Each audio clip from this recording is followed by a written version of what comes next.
Hello what's up guys, कैसे हैं आप लोग। और ये मेरा पहला वीडियो होगा जो मैं आज अपलोड करने वाला हूँ। एंड मैं आपको इसमें बताऊंगा कि कैसे हम लोग स्टॉक की एनालिसिस करते हैं या फिर निफ्टी फिफ्टी के एनालिसिस करते हैं कल के मार्केट के लिए। तो बेसिकली हम लोग अभी अपने चलते हैं स्क्रीन की तरफ, और स्क्रीन पे मैं आपको दिखाता हूँ कि कैसे हम लोग एनालिसिस करेंगे। पूरी हम लोग एनालिसिस करेंगे from the day to 1 hour, मतलब मल्टीपल टाइम फ्रेम्स का हम लोग इस्तेमाल करने वाले हैं। एंड फिर हम लोग नेक्स्ट मार्केट के लिए हम लोग क्लूज निकालेंगे कि क्या क्या मार्केट में हो सकता है। मे बी जो एनालिसिस हम करेंगे वो माइट भी होगा भी और शायद नहीं भी होगा। बट हम लोगों को एक होमवर्क होनी चाहिए और हमेशा ही प्रिपरेशन रहना चाहिए कि कल के मार्केट में हम लोगों को क्या करना है। अगर हम लोगों के सोचे हुए हिसाब से अगर मार्केट कल ओपन होती है और रिएक्ट करती है तो हम लोग ऑब्वियसली उस पर कॉन्फिडेंटली ट्रेड ले पाएंगे। अदरवाइज अगर उसके हिसाब से नहीं होती है तो लाइव मार्केट में भी हम कुछ चेंजेस कर सकते हैं। तो बेसिकली चलते हैं अब अपने ट्रेडिंग सेटअप की तरफ कि कल का हमारा क्या स्ट्रैटेजी और क्या प्लान हो सकता है। Let's get started. तो सबसे पहले मैं अपना यहाँ पे क्रोम खोलूँगा। क्रोम में जैसे कि आप देख रहे हैं कि ये बहुत सारे मैंने अभी और ट्रेड वगैरह लिया था, तो ये कल का मेरा प्लान किया हुआ ट्रेड था जो कि मैंने आज एग्जीक्यूट किया एंड सक्सेसफुली आपको आज बहुत ज़्यादा ही प्रॉफिटेबल आपको दिखने को दिख रहा है कि मैं आज प्रॉफिटेबल था। तो बेसिकली मैं सबसे पहले क्या करता हूँ, निफ्टी का मैं चार्ट ओपन कर लेता हूँ। निफ्टी का चार्ट ओपन करूँगा, इसमें मैं पूरा फुल स्क्रीन कर दूंगा। फुल स्क्रीन करने से पहले मैं सारे इसमें से जो भी मैंने इक्विपमेंट्स वगैरह इस्तेमाल किए थे, जैसे कि ट्रेंड लाइन वगैरह एंड जो भी ड्राइंग्स वगैरह मैंने करा था उन सभी को मैं डिलीट कर देता हूँ ताकि आप क्लियरली इसको देख पाएंगे। जो भी मैं इंडिकेटर वगैरह इसमें इस्तेमाल किया हूँ वो सारा भी मैं यहाँ से डिलीट कर देता हूँ।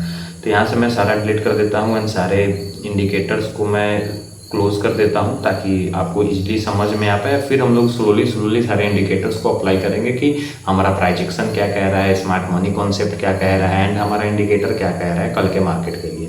तो बेसिकली आप देख सकते हैं मार्केट पूरी की पूरी क्लीन कर चुके हैं मैंने, मतलब कोई भी यहाँ पे इंडिकेटर कोई भी प्राइस एक्शन कुछ भी मार्क नहीं है। और हम लोग शुरू करते हैं। तो सबसे पहले लाइक मंथ में आपको एक बार मंथली एनालिसिस जरूर करना चाहिए मंथ एंड पे, ताकि नेक्स्ट मंथ जो भी शुरू हो तो आप उसमें एक ओवरव्यू लगा सके कि पूरे मंथ में क्या हो सकता है, पॉजिटिवनेस जा सकता है या बेरिश जा सकता है। तो अभी तो मिड मंथ चल रहा है, अगस्त का मंथ है, मिड मंथ है। एंड इस मंथ में अभी तक हमें क्या नोटिस देखने को मिल रहा है कि मार्केट ना कुछ टाइम के बाद जो कुछ रिवर्सल डाउन आया था मूव, उसके बाद मार्केट ने एक अपना पोजीशन बनाकर अपसाइड का मोमेंटम दिया था, जो कि आपको ये भी चीज़ दिख रहा है कि पिछले 1 2 3 4 5 मंथ सिर्फ एक ही कैंडल, मतलब जो मार्च का कैंडल था, जो मार्च में डाउन हुआ था मार्केट, उसको कवर करने में मार्केट को भी पूरे के पूरे 5 महीने लग चुके हैं। यानी कि अगर मोटा मोटी मैं देखूँ तो यहाँ 24,670 से लेकर 24,940 के आसपास हमारा एक बहुत स्ट्रॉन्ग रेजिस्टेंस बन रहा है, जो कि ब्रेक करना लाइक मुश्किल नहीं है, होता है मार्केट में ब्रेकआउट्स आते हैं, उस पर हम लोग ट्रेड भी करते हैं। बट उसके साथ साथ हमें कुछ कंसंट्रेशन भी देखना पड़ेगा कि क्या हम लोग वहाँ गलती कर सकते हैं, क्या सही कर सकते हैं। ठीक है, मंथली से अब हम लोग स्विच होते हैं वीकली टाइम फ्रेम पर। वीकली टाइम फ्रेम पर हमें कुछ इंटरेस्टिंग दिख नहीं रहा है।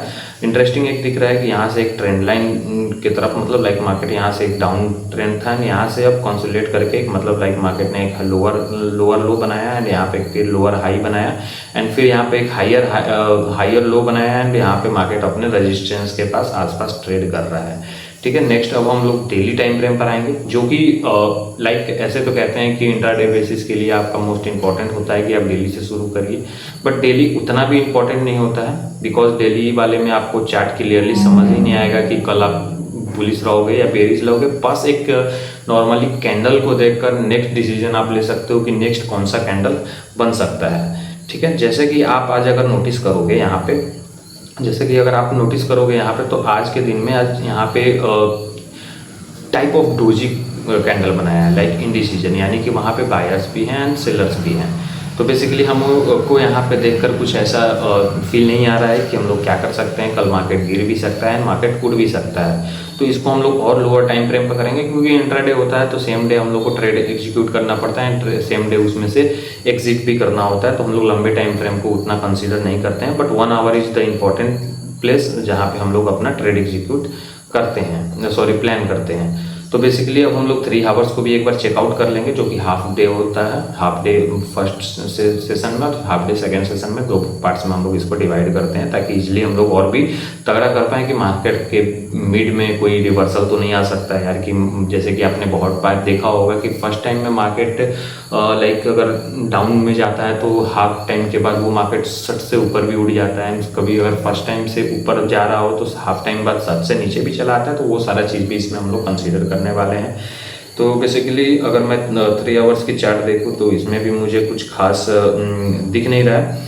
सो अब यहाँ से मैं इसको छोड़ देता हूँ एंड नेक्स्ट अब अपन चलते हैं यहाँ पे। नेक्स्ट हमारा क्या रहेगा, 1 आवर का टाइम फ्रेम। 1 आवर का टाइम फ्रेम पर हमें क्या देखने को मिल रहा है, तो 1 आवर का टाइम फ्रेम पर अभी बेसिकली कुछ ऐसा पैटर्न मुझे दिख रहा है, मैं जो आपको बता देता हूँ। 1 आवर का टाइम फ्रेम पर मार्केट ने क्या किया है, एक यहाँ पे हाई बनाया है, फिर यहाँ पे लो बनाया है, फिर यहाँ पे एक हायर लो बनाया है, लोअर हाई बनाया है, एंड यहाँ पर एक मार्केट ने इस लो का ब्रेकआउट करते हुए मार्केट ने एक डाउन ट्रेंड का मूव अपने देखा। ठीक है, तो बेसिकली हमारा ये क्या कहना होता है कि मार्केट जो है वो एक बेयरिश सेंटीमेंट में अभी हावर्ली टाइम फ्रेम पर चल रहा है। यानी कि आपने भी देखा कि मंथली टाइम फ्रेम पर रेजिस्टेंस के पास से भी रेजिस्टेंस के पास से डिफिकल्ट फेस कर रहा है मार्केट को गिरने में। तो ये प्रोबेबिलिटी हो सकती है कि मार्केट में अभी भी बेयरिश सेगमेंट ज़्यादा ही टाइट है। ठीक है, तो सबसे पहले अपन यहाँ पे कुछ इंपॉर्टेंट लेवल्स को मार्क करेंगे। इंपॉर्टेंट लेवल्स को मैं जैसे कि बता देता हूँ। देखो, ये लेवल अगर मैं नोटिस करूँ तो ये लेवल एक काफ़ी स्ट्रॉन्ग लेवल बन रहा है, बिकॉज यहाँ पर आप देख सकते हो, यहाँ पर मार्केट ने यहाँ पर एक सपोर्ट लिया, ऊपर गया, फिर मार्केट ने इसका ब्रेकडाउन दिया, फिर सपोर्ट रेजिस्टेंस की तरह किया। यानी कि अगर यही जोन अगर मैं देखूँ, अगर इसी जोन को मैं कैजुअली अगर मैं देखूँ, अगर मैं इस जोन को अगर नोटिस करूँ तो यहाँ पर मार्केट ने एक सपोर्ट लिया। ठीक है, मार्केट ने यहाँ पे एक सपोर्ट लिया, सपोर्ट लेने के बाद ये काफ़ी अच्छा काम किया, बट किसी दिन ने मार्केट यहाँ पर आया, साइडवेज हुआ एंड मार्केट ने ब्रेकडाउन दे दिया। ब्रेकडाउन दिया तो अब ये सपोर्ट जो है हमारा वो एक रेजिस्टेंस की तरह बन गया। मार्केट एग्जैक्ट इसी लोकेशन पर आया और यहाँ से फिर गिर गया। फिर मार्केट अब कल के दिन अप्रोच कर सकता है, तो इस लेवल को हम लोग काफ़ी इंपॉर्टेंट लेवल मानेंगे। तो बेसिकली अब हम इसमें क्या करते हैं, इस लेवल को एक इम्पॉर्टेंट लेवल की तरह रखेंगे एंड इसको हम लोग जूम आउट करके देखें तो हमें कुछ दिख रहा है, nothing is going to be a look like there. And यहाँ पर अगर देखें तो हमें एक ऑर्डर ब्लॉक दिख सकता है, बिकॉज यहाँ पे कुछ ऐसा हुआ है जहाँ से मार्केट ने काफ़ी शार्प रिवर्सल दिया था मार्केट में। ठीक है, ऑर्डर ब्लॉक दिया था, बट ये ऑर्डर ब्लॉक उतना वैलिड नहीं होगा क्योंकि ये मार्केट ऑलरेडी एक बार यहाँ पर टच करके मार्केट ने मूव दे चुका है। तो नेक्स्ट ये ऑर्डर ब्लॉक नहीं हो सकता है। एज हम इसे सप्लाई जोन नहीं मानेंगे, इसे हम अभी डिमांड जोन नहीं मानेंगे। क्यों? क्योंकि मार्केट ने ऑलरेडी इस डिमांड जोन को एक बार ट्रैक कर चुका है। सो सेकेंडली अब हम लोग इसका उतना वैलिड नहीं रखेंगे, बट इंपॉर्टेंट तो इंपॉर्टेंट है बिकॉज लोअर लेवल पे है, तो इसका ब्रेकआउट अगर होता है तो काफ़ी तगड़ा नीचे की तरफ मार्केट जा सकता है, जिसके नीचे आने के बाद अगर मार्केट का कुछ हम लोग कंडीशंस देखते हैं तो कहाँ कहाँ तक आ सकता है। तो ये एक इंपॉर्टेंट लेवल हो सकता है जहाँ पर मार्केट आ सकती है। ठीक है, ये एक इंपॉर्टेंट लेवल होता है जहाँ तक मार्केट आ सकती है। नेक्स्ट हमारा इंपॉर्टेंट एक ये लेवल हो सकता है जो कि एक रेजिस्टेंस की तरह है, जो अब सपोर्ट की तरह वर्क करेगी। तो ये दो हमारा लेवल्स इंपॉर्टेंट हो सकता है हमारा 1 आवर के टाइम फ्रेम पर। अगर रेजिस्टेंस की तरफ इंपॉर्टेंट लेवल्स की बात करें तो हमारा रेजिस्टेंस की तरफ से इंपॉर्टेंट लेवल ये एक हो सकता है। ठीक है, basically most of the traders consider तो इस लेवल को करते हैं, बट मैं थोड़ा एक बार को जो नियरेस्ट कुछ सपोर्ट वगैरह पहले बना था एंड उसका ब्रेकआउट होकर नीचे आया तो मैं उसे कंसीडर करता हूँ। एंड नेक्स्ट हमारा जो कुछ इसमें हडल रहेगा वो कुछ इस टाइप का रहेगा ये। ठीक है, तो ये हमारा कुछ अपर साइड का लेवल्स हो गया एंड ये कुछ हमारा अपर साइड का लेवल्स हो गया एंड ये कुछ हमारा लोअर साइड का लेवल्स हो गया। ठीक है, सो नेक्स्ट हमारा जो क्या बनता है इसमें, अब 15 मिनट के टाइम फ्रेम पर चले आते हैं, जो एक्चुअल हमारे पास प्लान है कि प्लान हम लोग क्या कर सकते हैं। तो 15 मिनट पर तो आप देख रहे हैं कि काफ़ी क्लियर व्यू बन चुका है कि मार्केट के अंदर में बाइंग हम कब करेंगे। देखो, बाइंग हम तभी करेंगे, हमारा बाइंग प्लान यानी कि कॉल बाई कब करेंगे, जब हमारा प्राइस 24,473 के एबव कहीं मार्केट ब्रेकआउट देता है एंड कुछ टाइम्स यहाँ पे सस्टेन करता है, देन हम लोग रिवर्सल पर एक ट्रेड प्लान कर सकते हैं। रिवर्सल ना तो उसे हम लोग क्या बोलते हैं, करेक्शन के बाद हम लोग कोई पॉजिटिव कैंडल देखेंगे जिसका वॉल्यूम अच्छा हो एंड कोई इंडिकेटर वहाँ पे अलाइन हो रहा होगा, तो उस पर हम लोग अपना एंट्री बनाएंगे। कोई टारगेट अपना पहले छोटा मोटा टारगेट रखेंगे 24,529 से लेकर 600, इस बीच तक हम लोग का कहीं का टारगेट हम लोग रख सकते हैं। बेसिकली अगर डाउन मूव की बात करूँ तो डाउन मूव में हमारा यही होगा कि जो ये 24,262 का लो है, अगर ये ब्रेकडाउन होता है, ठीक है, अगर ये ब्रेकडाउन होता है तो इस ब्रेकडाउन पे हम लोग अपना एक ट्रेड प्लान कर सकते हैं, जो कि हमारा अराउंड इसका टारगेट रहेगा 24,175 से लेकर 24,025 का रहेगा। ठीक है, तो ये हमारे कुछ दो टारगेट्स हो गए, अपर साइड के एंड लोअर साइड के। ठीक है, एंड इसका मैंने तो मार्क नहीं किया, मैं मार्क कर देता हूँ। अगर इस लेवल का ब्रेकआउट होता है तो यहाँ पे कॉन्सोलेशन होने के बाद अपसाइड का मोमेंटम दे देते हैं, क्योंकि इनडिसीजन कैंडल था, बिकॉज मार्केट अभी कंफ्यूज है कि अब जैसे कि सिंगल डे में आप देख सकते थे कि मार्केट कंफ्यूज था कि कहाँ से मतलब जाना है मार्केट को। आज तो कुछ क्लू नहीं दिया इसने, बट क्लू के तौर पे आज हमें ये दिख रहा है कि ये दो इंपॉर्टेंट हमारा सपोर्ट और रेजिस्टेंस होगा, और इसी बेसिस पे हम लोग ट्रेड का प्लान करेंगे। ठीक है, इसको और ऊपर कर देता हूँ ताकि ये और क्लियर और विजिबल रहेगा, ज़्यादा हेक्टिक एरिया में नहीं होगा। अब इन केस कि मार्केट अगर कल साइडवेज रह जाता है, ठीक है, अगर इन केस मार्केट एक बार को साइडवेज रह सकता है, अगर ब्रेकडाउन नहीं हुआ या फिर ब्रेकआउट नहीं हुआ, फ्लैट ओपन हुआ या फिर गैप अप ओपन हुआ, तो यहाँ से मैं एक ट्रेड प्लान कर सकता हूँ कि अगर गैप अप ओपन होता है तो थोड़ा सा करेक्शन होगा, तो बाई ऑन डिप का स्ट्रेटेजी मिलाकर मैं अपसाइड के लिए जा सकता हूँ। गैप डाउन ओपन हुआ तो अगर थोड़ा सा करेक्शन होता है ऊपर की तरफ, तो फिर मैं यहाँ से सेल करके फिर इसको नीचे की तरफ कर सकता हूँ। ठीक है, बेसिकली ये है। बट अगर in case market flat open हो जाता है, इसी रेंज में रह जाता है, तो फिर हम क्या कर सकते हैं, तो फिर हम लोग किसी लंबे टारगेट के लिए नहीं जा सकते हैं, हम लोग सिर्फ बेसिकली छोटे टारगेट्स देखेंगे। लाइक कि अगर मार्केट से इस जोन से रिजेक्शन आता है तो हम लोग यहाँ एक ट्रेड प्लान कर सकते हैं, छोटा सा ट्रेड प्लान कर सकते हैं। एंड बेसिकली अगर यहाँ से कोई सपोर्ट लेता है और तगड़ा कोई कैंडल दिखाता है, 15 मिनट का पॉजिटिव कैंडल क्लोजिंग देता है और वॉल्यूम अच्छे सपोर्ट देता है, तो हम लोग यहाँ से एक बाइंग का प्लान कर सकते हैं।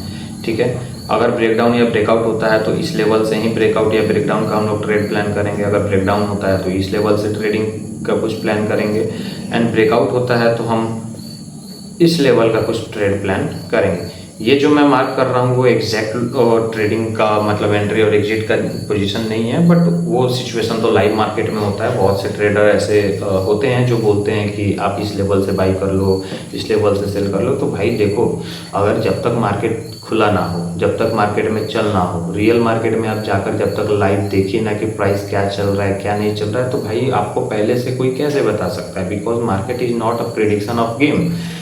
It's a game where you have to find your opportunity to get a trade in your favor। ठीक है, बेसिकली ये हमारा कहना था। तो हमने नॉर्मल से प्लान रख लिया कि अगर इस बीच में कुछ होगा तो इस टाइप से ही हम लोग प्लान करेंगे, बेवजह कहीं पे भी बाई कहीं पे भी सेल नहीं करेंगे। अब बात करते हैं 5 मिनट के टाइम फ्रेम पर, जो एक्चुअल एग्जीक्यूशन टाइम होता है हमारा। 15 मिनट में हम लोग क्या करते हैं, लोकेशन देखते हैं कि वहाँ पे कोई हर्डल या कुछ टाइप का तो नहीं है, या फिर 1 आवर पे हम लोग अपने इंपॉर्टेंट लेवल्स को मार्क कर लेते हैं कि वो क्या हो सकता है क्या नहीं हो सकता है। आप देख सकते हैं कि पिछले कई दिनों से, यानी कि ये दो जोन है जो 24,265 और 24,272, ये एक ऐसा जोन है जहाँ पर मार्केट ने कंटिन्यूअसली 3 ट्रेडिंग डेज यानी कि 3 दिन से लगातार एक ही जोन के अंदर में फंसा हुआ है। ना मार्केट अप साइड जा रहा है ना मार्केट डाउन साइड जा रहा है, इसी में आ रहा है। बट हमने इस बीच में भी कई ऐसे ट्रेड्स निकाले हैं। पर डे से लाइक एक से ज़्यादा ट्रेड हमें मिला नहीं है, जेनुअली एक से ज़्यादा ट्रेड नहीं मिला है। दोनों ही दिन मैं स्क्रीनशॉट आपको दिखा दूंगा कि दोनों ही दिन हमें 2 ट्रेड मिले एंड 2 बेस्ट ट्रेड मिले, जो कि मुश्किल से पहले वाले दिन तो हमने 15 से 20 मिनट में हमारा प्रॉफिट हो गया ट्रेड, एंड सेकेंड डे वाला थोड़ा सा हेक्टिक हुआ, but at the end of the day हमें वो ट्रेड सफल ही मिला। सो बेसिकली अगर हम लोग कल का प्लान करते हैं तो कल के प्लान में अब हम लोग कुछ ईएमएस वगैरह लगा कर देखेंगे। मैं ज़्यादा इंडिकेटर फॉलो नहीं करता हूँ, मैं एक नॉर्मल बेसिक इंडिकेटर फॉलो करता हूँ। ईएमए सबसे पहले, ईएमए का रूल क्या कहता हूँ, मैं पर्सनली किस चीज़ को फॉलो करता हूँ, तो मैं सबसे लंबे टाइम फ्रेम का इस्तेमाल करता हूँ, ताकि एग्जैक्ट मैं एक और रेजिस्टेंस और सपोर्ट वगैरह देख सकूं कि मार्केट कहाँ से रेजिस्टेंस ले सकता है, कहाँ से सपोर्ट ले सकता है। तो मैं सबसे लंबा टाइम फ्रेम 200 ईएमए का ये इस्तेमाल करता हूँ। तो ये हमारा 200 EMA का लाइन है, ठीक है। बेसिकली आपको दिख रहा है कि 5 मिनट टाइम फ्रेम पर मार्केट एग्जैक्टली उसी जगह पर आकर क्लोज हुआ। मार्केट ने सबसे पहले आज के दिन में क्या किया कि 200 EMA का ब्रेकआउट दिया, देन मार्केट ने सपोर्ट लिया और एक बहुत प्यारा सा कैंडल 200 EMA का यहाँ पर इसने क्लोजिंग दी पुलिस कैंडल का, जिसका अनुमान था कि अगर इसके ऊपर जाता है तो मार्केट एक पोटेंशियली बहुत बड़ा टारगेट दे सकता था। बट फिर भी मार्केट ने ऑलरेडी एक इतना मूवमेंट दे रखा था, तो ये मूवमेंट उतना खास नहीं था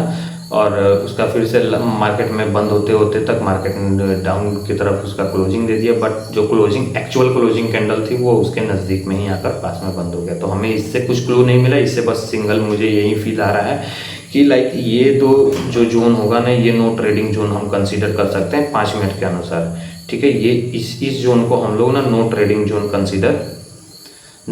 जोन इसे हम कंसीडर कर सकते हैं। नेक्स्ट है हमारा 15 मिनट का कैंडल। 15 मिनट पे अगर टाइम फ्रेम पर देखें तो नो ट्रेडिंग जोन जहां से मार्केट ने आज पलटी मारा, ठीक है, मार्केट ने अपसाइड का मोमेंटम देकर जो मार्केट ने पलटी मारा वो एग्जैक्टली 200 EMA से ही मार्केट ने 200 EMA से ही मार्केट ने दिया। देखो अब अगर मैं बात करूं तो यहाँ पर बहुत से ट्रेडर ऐसे होंगे जो लाइक डे हाई के ब्रेकआउट पे भी, यानी कि प्रीवियस डे हाई जो आज का दिन है वो कल के दिन में क्या करेंगे, प्रीवियस डे हाई के ब्रेकआउट पर, जैसे कि ये प्रीवियस डे हाई मैं इसे मार्क कर लेता हूँ क्योंकि कल के लिए ये प्रीवियस डे हाई ही रहेगा। तो प्रीवियस डे हाई मैं मार्क कर देता हूँ। अगर प्रीवियस डे हाई के ऊपर मार्केट जा रहा है, ठीक है, तो बहुत से ट्रेडर यहाँ भी ट्रेड ले लेते हैं, उनको एक्चुअली प्रॉफिट हो भी जाता है बिकॉज अभी भी मार्केट के पास इतना से इतना लेंथ बचा हुआ है। तो मार्केट हो सकता है कि यहाँ से एक बार को तो इनका एसएल लेने के लिए जाएगा, एक बार मार्केट इस एसएल को तो लेने के लिए अप्रोच कर सकता है, ठीक है। तो बेसिकली हमारे लिए एक स्कैल्पिंग ट्रेड प्लान कर सकते हैं, ठीक है।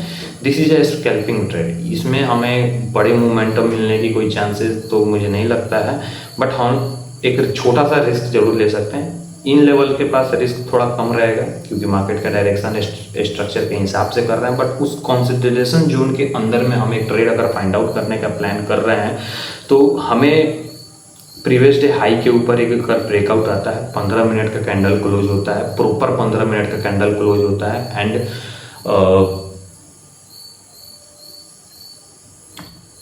15 मिनट का कैंडल क्लोज करता है। अगर 5 मिनट के कैंडल पर वापस, ठीक है, 15 मिनट का कैंडल अगर यहाँ प्रॉपर एक क्लोजिंग देता है और 5 मिनट में थोड़ा सा करेक्शन होता है तो हम अपना पोजीशन यहाँ पे क्रिएट कर सकते हैं जो कि अपर साइड के लिए होगा। ज़्यादा बड़ा टारगेट नहीं होगा, टारगेट हमारा सिंपल रहेगा। जैसे कि मैं ये सारा रिमूव कर देता हूँ, आप स्क्रीनशॉट उसका ले चुके होंगे। सॉरी, मैं एक बार आपको स्क्रीनशॉट ले लेता हूँ कि ये हमारा लंबे टाइम फ्रेम का एनालिसिस था। सो लंबे टाइम फ्रेम पर अब देखिए यहाँ क्या कर सकते हैं कि हम लोग यहाँ से ना एक, अगर यहाँ रिवर्सल कोई आता है और यहाँ एक बुलिश कैंडल, देखो सबसे पहले क्या हुआ, यहाँ 15 मिनट का एक कैंडल क्लोजिंग देगा, फिर 5 मिनट पर कंजर्वेटिव 1 से 2 कैंडल अगर नीचे की तरफ आता है तो हम उस 15 मिनट के कैंडल के हाई के ऊपर एक एंट्री लगा सकते हैं।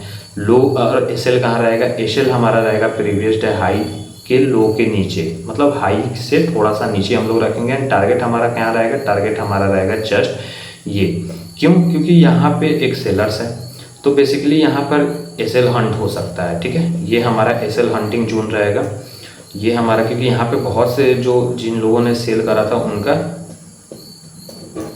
एसएल हंट हो सकता है।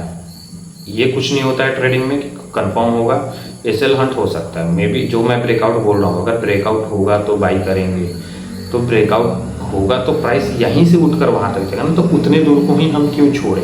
तो उस चीज़ को भी कवर करने के लिए हम लोग एक छोटा सा रिस्क ले सकते हैं कि अगर प्रीवियस डे हाई का ब्रेकआउट होता है 15 मिनट टाइम फ्रेम पर एंड फिर हम लोग जब कैंडल क्लोज हो जाएगा 15 मिनट टाइम फ्रेम पर तो हम लोग 5 मिनट पे स्विच हो जाएंगे। 5 मिनट पे स्विच करेंगे तो 1 से 2 कैंडल यानी 5 से 10 मिनट हम लोग वेट करेंगे कि छोटा छोटा कैंडल बनाए या फिर थोड़ा सा मार्केट नीचे की तरफ आए एंड फिर अगेन उसको जब ब्रेक करता है तो उस ब्रेकआउट पे हम लोग ट्रेड प्लान करेंगे एंड हाई के ऊपर 15 मिनट क्लोजिंग जो पॉजिटिव कैंडल होगा उसके हाई के ऊपर हम लोग बाई करेंगे एंड एसएल हम लोग प्रीवियस डे लो के नीचे रखेंगे एंड टारगेट हम अपना रखेंगे एसएल हंटिंग। जैसे ही एसएल हंटिंग होता है, अगर मूवमेंट फास्ट रहा, ब्रेकआउट फास्ट रहा, ब्रेकआउट रुकने वाला नहीं होगा तो हम लोग ट्रेल करके आगे बढ़ेंगे, अदरवाइज हम लोग वहीं पे अपना ट्रेड एग्जीक्यूट कैंसिल कर देंगे, मतलब सॉरी अपना टारगेट अचीव करके ट्रेड को बंद कर देंगे। नेक्स्ट अपॉर्चुनिटी खोजेंगे कि ब्रेकआउट होने के बाद कहाँ पे हमें पोजीशन देखने को मिल रहा है। अब बात करते हैं लोअर लेवल की, तो क्या प्रीवियस डे हाई से हम लोग अगर मान लो यहाँ पे ब्रेकआउट फेल्ड हो जाता है तो यहाँ से भी एक कर सकते हैं।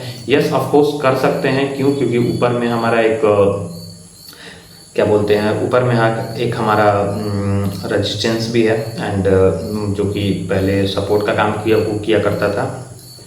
पहले इसने सपोर्ट का काम किया हुआ था। देखो यहाँ पे जैसे इसने सपोर्ट लिया, इतना बड़ा मूव दिया, फिर मार्केट सपोर्ट लिया बट इस बार तोड़ा, तो ये अब सपोर्ट ना लेकर अब ये अब रेजिस्टेंस बन चुका है। ठीक है, ये अब जोन है जो है हमारा, this zone is now called as a resistance zone. तो इसे हम लोग रेड मार्क कर देते हैं, क्योंकि इस जगह पे एंट्री नहीं लेना है जब तक ब्रेकआउट नहीं होगा, तभी लेंगे जब प्रीवियस डे हाई का ब्रेकआउट होगा। तो एसएल हंटिंग के लिए टारगेट हम लोग कर सकते हैं।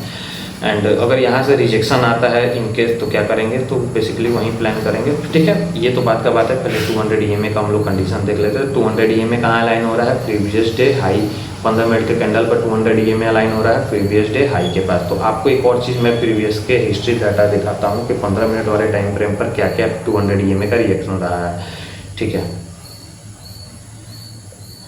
जैसे यहाँ देखिए मार्केट ने एक रेजिस्टेंस की तरह था बट बहुत साइडवेज फंस गया मार्केट। यहाँ भी देखो मार्केट ने अपना एक सपोर्ट लिया तो मूवमेंट दिया, फिर सपोर्ट लिया, फिर मूवमेंट दिया, मतलब लाइक ये साइडवेज टू कंजर्वेटिव एक डायरेक्शन में दे देता है। ठीक है, तो इसको हम लोग उतना कंसीडर नहीं करेंगे। 1 आवर के टाइम फ्रेम पर चले जाते हैं। ठीक है, 1 आवर के टाइम फ्रेम पर क्या दिख रहा है कि जो मैंने ट्रेड आपको सबसे पहले बताया था रिवर्सल के लिए ड्यूरिंग द ट्रेडिंग मार्केट, अगर मार्केट में अपने सपोर्ट के पास आता है तो हमारे पास क्या क्या गोल्डन अपॉर्चुनिटी हो सकता है कि ये एक जोन जो है मैंने ऑर्डर ब्लॉक की तरह बताया था कि ये जोन एक ऑर्डर ब्लॉक है एंड ऑर्डर ब्लॉक था, बट यहाँ पर मार्केट ने टेस्ट करके अपसाइड जा चुका है तो उसको हम लोग उतना कंसीडर नहीं करेंगे। बट सेकेंडली हमें यहाँ 200 EMA भी अलाइन दिख रहा है तो ये बहुत स्ट्रॉन्ग चीज़ हो जाएगा। ठीक है, इसका ब्रेकआउट मतलब मार्केट में तगड़ा वाला सेलिंग आने वाला है। ठीक है, तगड़ा वाला सेलिंग आने वाला है कुछ दिनों के लिए। अगर यहाँ से रिवर्स किया तो मार्केट तगड़ा वाला अपसाइड का भी मोमेंटम जाएगा, जो कि मेरे हिसाब से इसको तोड़ते हुए जाएगा। तो ठीक है, तो बेसिकली हमें क्या ट्रेड मिला रिवर्सल के लिए? अगर मैं गिरने की बात करूँ तो गिरने के लिए भी ट्रेड है कि अगर प्रीवियस डे हाई पे कल अगर रिजेक्शन आता है, वो भी रिजेक्शन यहाँ से नहीं बल्कि यहाँ कहीं से आता है, यानी कि प्रीवियस डे हाई से लेकर हमारे रेजिस्टेंस के बीच में से कहीं रिजेक्शन आता है तो हम लोग एक ट्रेड प्लान कर सकते हैं यहाँ के लिए। अगर यहाँ से अगर कोई रिजेक्शन बुलिश रिजेक्शन मिलता है तो हम लोग बाइंग के लिए जा सकते हैं। तो बुलिश रिजेक्शन का प्लान है। तो सिंपल मोटा मोटी मेरा प्लान क्या है, कल के लिए मैं क्या क्या ट्रेड्स पे ध्यान दे सकता हूँ। तो बेसिकली हमारा ट्रेडिंग का सबसे पहला पॉइंट होगा प्रीवियस डे हाई। मैं इसे थोड़ा टाइप भी कर देता हूँ ताकि आपको इजीली अंडरस्टैंड हो पाए कि क्या लिखना है। If price breaks previous day high on 15-minute bullish candle, then wait, then switch on 5-minute, wait for little correction. If price again APPROCH approach 15-minute high, entry will trigger for the target 24,480, which is resistance zone high and sellers SL, ठीक है, resistance zone high और seller SLs, क्योंकि वहाँ पे बहुत से sellers होंगे। तो स्मार्ट मनी कॉन्सेप्ट जो इंस्टीट्यूशनल होते हैं, सेलर्स को खाएंगे, बाहर निकालेंगे एंड फिर वहाँ से सेलिंग कर लेंगे, ठीक है। तो ये हो गया हमारा ट्रेड प्लान यहाँ के लिए, ठीक है। ये हमारा हो गया फर्स्ट ट्रेड का। सेकेंड ट्रेड हमारा क्या मिल रहा था कि मार्केट, ये उतना इम्पोर्टेंट नहीं है, मतलब सॉरी इम्पोर्टेंट तो ये भी है, बट ये हमारा जो प्राइस का जो मूवमेंट है वो बहुत ज़्यादा हो जाएगा। तो गैप अप होता है या फिर डाउन से जाता है तोड़ने, तो डाउन से जाएगा तो हम एक ट्रेड ये ले लेंगे। अगर डायरेक्ट यहाँ गैप अप ओपन हो जाता है तो फिर हम लोग वेट करेंगे कि कहीं एक बाइंग पोजीशन मिले। तो मैं इसको डायरेक्टली आपको लाइव मार्केट में ही इसका कोई प्लान बताऊंगा। डायरेक्ट मैं अभी कोई ट्रेड प्लान नहीं बता सकता कि हम ट्रेड करेंगे, क्योंकि एक्सेप्टली ब्रेकआउट होने के बाद कहाँ पे एंट्री करने वाले हैं ये हमें नहीं समझ में आएगा। ये लाइव मार्केट में ही समझ में आएगा कि किस कैंडल पे हम लोग एंट्री करने वाले हैं। तो इसको हम आपको उसी समय बताएंगे।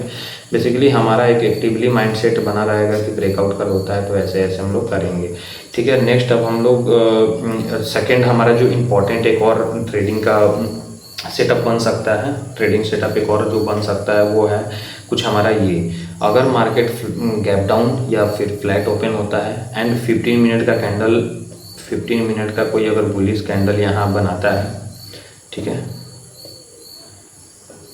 तो मैं भी यहाँ डायरेक्ट तो एंट्री नहीं करूँगा कि डायरेक्ट आप एंट्री कर सकते हो 15 मिनट हाई के ऊपर और लोग ऐसे लगाकर यहाँ तक का टारगेट, क्योंकि यहाँ में भी रिवर्सल के समय हमें कुछ इंपॉर्टेंट पॉइंट्स देखने चेक करने पड़ते हैं। तो वो मैं आपको मार्केट के बीच में जब भी अगर ऐसा कुछ बनता है तो मैं आऊँगा और अपने शॉर्ट्स या रील्स में अपलोड कर दूँगा, आप उसके थ्रू देख सकते हैं। बाकी ये लंबा वीडियो हो गया है तो आपको इसके लिए माफ़ करना, क्योंकि अभी नया हूँ तो मुझे कॉन्सेप्ट्स नहीं पता है कि कैसे कैसे बनाते हैं, ताकि कम वीडियो लेंथ में मैं आपको ज़्यादा नॉलेज कर पाऊँ। मैं भी कोई बहुत बड़ा ट्रेडर नहीं हूँ, मैं छोटा सा हूँ एंड लाइक हूँ तो बहुत टाइम से मैं ट्रेडिंग में, बट मैंने लॉसेज अभी तक ही लॉस ही किया है, कभी प्रॉफिट नहीं किया है। बट इस बार मैं जो कॉन्सेप्ट बना कर रखा हूँ अपने ट्रेडिंग के लिए, काफ़ी टाइम से प्रॉफिटेबल हो रहा है। सो बेसिकली मैंने इंस्टाग्राम और यूट्यूब पे देखा कि बहुत लोग वीडियोस बनाते हैं तो वो अपने सक्सेस को दिखाते हैं, नो वन टोल्स कि उन्होंने कैसे आगे बढ़ा है।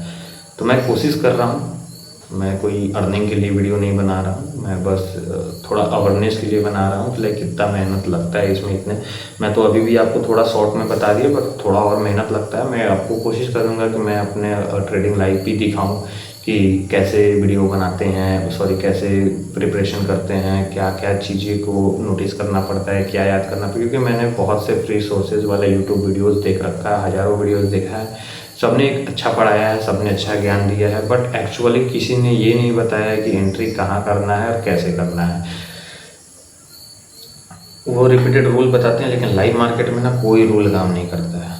लिटरली ब्रदर कोई रूल काम नहीं करता है। आप कितना भी कोई भी प्रैक्टिस करके जाओ, कभी भी प्लानिंग करके जाओ, कुछ नहीं करता है, क्योंकि आप जो सोच के जाते हो मार्केट वो बिल्कुल वैसा नहीं करता है, वो जस्ट विजिट करता है। तो अब 200 EMA को ऐसे ही रहने देते हैं, 920 एंड 50 EMA को भी एक बार चेकआउट कर लेते हैं कि सारे टाइम फ्रेम पर कहाँ कहाँ अलाइन हो रहे हैं। लाइक जैसे कि मैंने बताया कि मार्केट यहाँ से गिरता है तो फिर साइडवेज हो सकता है, उठता है तो वो एक पोटेंशियल है कि अपसाइड का मोमेंटम दे सकता है 5 मिनट पर। बेसिकली 15 मिनट पर 20 EMA और यहाँ पे तो काफ़ी अच्छा अलाइनमेंट है, crossover, breakout, support and market यहाँ से मूव हो सकता है। तो बट मूव तो यहाँ से भी हो सकता है, बट हम लोग एंट्री 200 EMA के ब्रेकआउट पे ही लेंगे। 1 आवर के टाइम फ्रेम पर जाते हैं तो कंजर्वेटिवली 50 EMA अलाइन हो रहा है, जहाँ पे 15 मिनट टाइम फ्रेम पर 200 EMA अलाइन हो रहा था। सेम उसी जगह पे 1 आवर के टाइम फ्रेम पर 50 EMA अलाइन हो रहा है।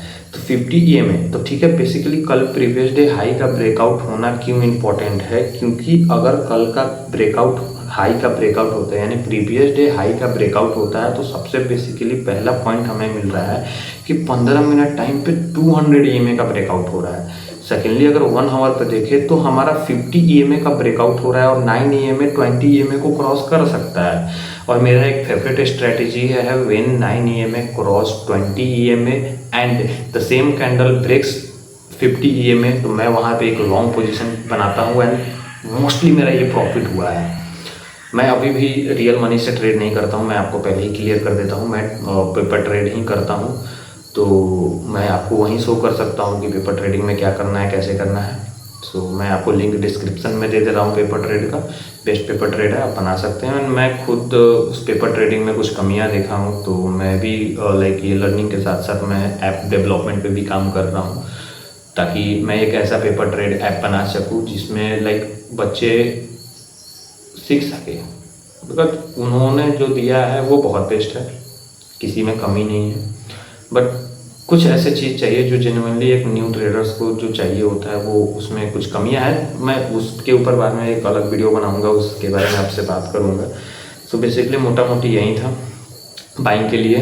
प्रीवियस डे हाई का breakout is most important for me, important for you. आप देखिए, ट्रेड कीजिए। बाकी अगर कुछ मिलता है तो लाइव मार्केट में मैं चैनल पर अपडेट कर दूंगा।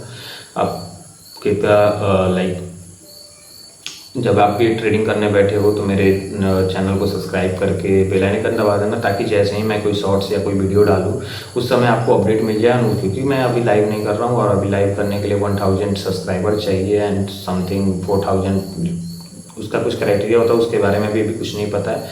बट मैंने अभी सुना है, मेरे छोटे मोटे रिसर्च के हिसाब से पता चला है कि 1000 सब्सक्राइबर होने के बाद लाइव स्ट्रीमिंग कर सकते हैं। तो मैं उस टाइम ही करूँगा लाइव स्ट्रीमिंग। अभी बेसिकली आप मुझे बस इतना कर दीजिए कि मेरा 1000 सब्सक्राइबर हो जाए, ताकि मैं लाइव करके आपको ये जो बता रहा हूँ मैं लाइव में ही बता पाऊँ। क्योंकि देखो, मार्केट तो है, मार्केट आपको पहले से कुछ नहीं, आप प्रैक्टिस करके जा सकते हो। यस ऑफकोर्स माइंडसेट क्लियर करके जा सकते हो कि ऐसा कुछ होगा तो मैं करूँगा, but in the real market जब आप मार्केट के अंदर में बैठोगे, your mind should be a blank, मतलब तुम्हारा दिमाग ब्लैंक हो जाएगा भाई। तुम कुछ समझ नहीं आएगा कि तुमने क्या सोच कर आया था और मार्केट कर क्या रहा है। Plan your trade, plan your levels, but never depend on it. Live market में क्या हो रहा है उस पर डिपेंड रहो। डेटा देखो, चार्ट्स देखो, इंडिकेटर्स देखो, सोचो सेलर्स कहाँ हैं, बायर्स कहाँ हैं, कहाँ बेच सकते हैं, कहाँ खरीद सकते हैं, कितना परसेंट गलत हो सकता है, कितना परसेंट सही हो सकता है। राइट आउट कि जब आप एंट्री किए तो आपके दिमाग में क्या क्या ऐसे कंडीशंस आए जिसकी वजह से आपने एंट्री करा। एसएल हिट हो जाता है, देन आप रात में बैठकर चेक करो कि एसएल हुआ तो क्यों हुआ। अगर प्रॉफिट आया तो प्रॉफिट के समय भी देखो कि वहाँ आप जो सोच कर गए थे स्ट्रैटेजी, उसके अलावा भी। क्योंकि देखो, एक बार में बहुत सारा चीज़ आप अप्लाई नहीं कर सकते। आप ये नहीं देख सकते कि आरएसआई क्या है, कितने पे था, एमएसीडी कितने पे था, मूविंग एवरेज कितना पे कौन सा था, एंड प्राइस एक्शन क्या था, डिमांड था या सप्लाई था या एपीजी था या क्या था। मतलब बहुत ऐसे लॉजिक्स होते हैं जिनको समझना और करना लाइव मार्केट में कन्फ्यूजनेबल होता है। तो मैं तो सिंपल सा चलता हूँ, 1 घंटे के टाइम फ्रेम पर लेवल्स मार्क करो, 15 मिनट टाइम फ्रेम पर internal most important level mark करो, 5 मिनट पर एग्जीक्यूशन करता हूँ। मतलब 15 मिनट का ब्रेकआउट एंड 5 मिनट का एग्जीक्यूशन मेरा रहता है। एंड मैं कुछ ईएमएस का सपोर्ट लेता हूँ, अगर वो किसी सपोर्ट के साथ अलाइन होते हैं तो वो तो मेरे लिए गॉड गिफ्टेड ट्रेड होता है। सो इसके लिए आज के लिए वही और फर्स्ट वीडियो था। बोलने में कुछ समझ भी नहीं आ रहा है मैं क्या बोलना चाह रहा हूँ और क्या बोलूँ, बट मज़ा आया आज का वीडियो बनाकर। धीरे धीरे समय के साथ ये भी इम्प्रूव हो जाएगा तो मैं और अच्छे से एक्सप्लेन कर पाऊँगा वीडियोज़ में। Thank you, keep supporting.